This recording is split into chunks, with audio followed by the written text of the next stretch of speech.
Love is blind. Seriously love is blind. This video is applicable for every one, especially college students. ಆಯ್ತಾ, ಹೆಣ್ಮಕ್ಳು ಯಾರಿದಾರಲ್ಲ, ನೀವು ಹುಡುಗರು ನಂಬೋದು ಬಹಳ ಈಸಿ ಆಗ್ಬಿಡ್ತೀರಾ. ಏನಾದ್ರೂ ಒಂದು ಎಕ್ಸ್ಪೆನ್ಸಿವ್ ಗಿಫ್ಟ್ ತೋರಿಸ್ಬಿಟ್ರೆ, ಕೊಟ್ಬಿಟ್ರೆ, ಅಥವಾ ಕಾರಲ್ಲಿ ಬಂದು ಕುತ್ಕೊಂಡ್ಬಿಟ್ರೆ ನೀವು ನಂಬಿಡ್ತೀರಾ. ಅಂದ್ರೆ not every girl, few girls. ಆಯ್ತಾ, ಕೆಲವರು ಒಳ್ಳೆ ಹುಡುಗಿರು ಇರ್ತಾರೆ, ಅವರಿಗೆಲ್ಲ ವಿಡಿಯೋ ನೀವು ಆ ತರ ಕೆಟಗರಿ ಇದ್ರೆ ಸ್ಕಿಪ್ ಮಾಡ್ಬಿಡಿ. ಸೊ ಏನಾಗಿದೆ ಅಂತ ಹೇಳ್ತೀನಿ, ರಿಯಲ್ ಇನ್ಸಿಡೆಂಟ್. ಸೊ ಹುಡುಗಿ ಲವ್ ಮಾಡಿದ್ದಾರೆ. ಹುಡುಗ ಯಾವ ರೇಂಜಿಗೆ ಪುಂಗಿ ಉಜಿದಾನೆ ಅಂದ್ರೆ ನೆಕ್ಸ್ಟ್ ಲೆವೆಲಿಗೆ ಪುಂಗಿ.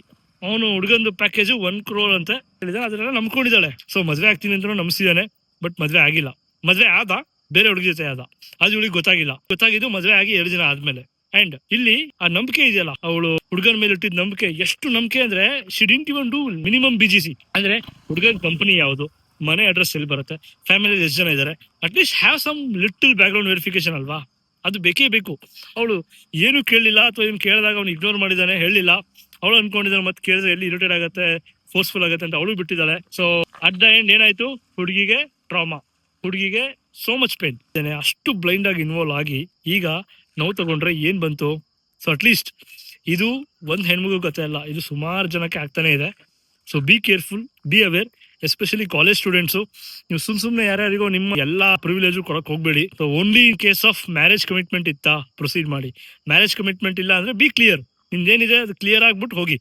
ಸುಮ್ನೆ ಲೈಫ್ ನ ಬರ್ಬಾದ್ ಮಾಡ್ಕೋಬೇಡಿ, ಹುಡುಗರೇ ಆಗ್ಲಿ ಹುಡುಗಿರೇ ಆಗ್ಲಿ. ಸಮ್ ಕೇಸಸ್ ಹುಡುಗರಿಗಾಗತ್ತೆ ಈ ತರ, ಸಮ್ ಕೇಸಸ್ ಹುಡುಗಿರಿಗಾಗತ್ತೆ. ಯಾರು ಏನ್ ಸಾಚ ಅಲ್ಲ. ಬಟ್ ಅಟ್ ದ ಎಂಡ್ ನೀವು ಲವ್ ಅಂತ ಹೆಸರು ಹೇಳ್ಕೊಂಡು ನಿಮ್ಮ ಲಸ್ಟ್, ನಿಮ್ಮ ತೀಡೆ ತೀರ್ಸ್ಕೊಂಡ್ಬಿಡಿ ಅಷ್ಟೇ.